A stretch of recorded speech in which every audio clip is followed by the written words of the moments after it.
Esther ametokea kwenye umoja wa vijana wa Chama cha Mapinduzi, na hata mwanzoni alipoenda bungeni kwa mara ya kwanza mwaka 2010 alienda kama bunge anayewakilisha vijana.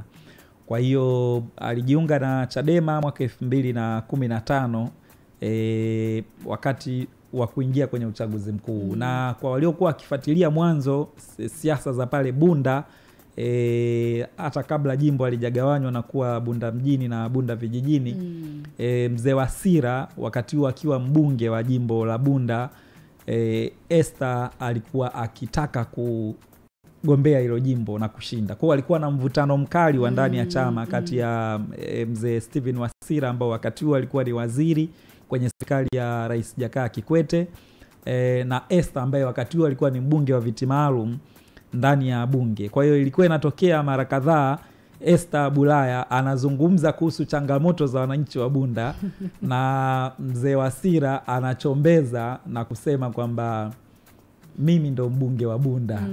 Mwingine anayezungumzia mambo ya Bunda huko ni nani? Kwa kuna ladha fulani. Na nafikiri wakati ule 2015 Esther Bulaya alisoma mazingira ya ndani ya CCM kwa jinsi mzee Wasira alivyokuwa mtu mzito ndani ya chama, akaona kupambana naye ndani ya chama ni ngumu kumshinda, na akaamua aende upinzani, na akaenda kumshinda kupitia kura za wananchi.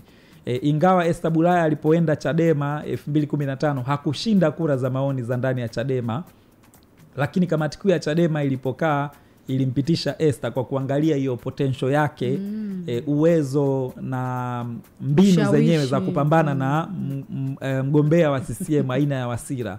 Waliona Esther ambaye ametoka huko CCM anaweza kuwa na advantage zaidi ya kushughulika na mzee Wasira kwenye uchaguzi ule, na akafanikiwa kushinda kwenye kura za wananchi.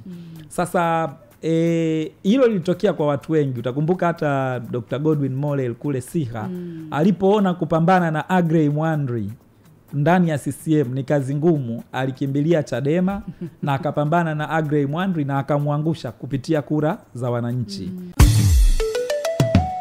Jana na leo. Jana na leo.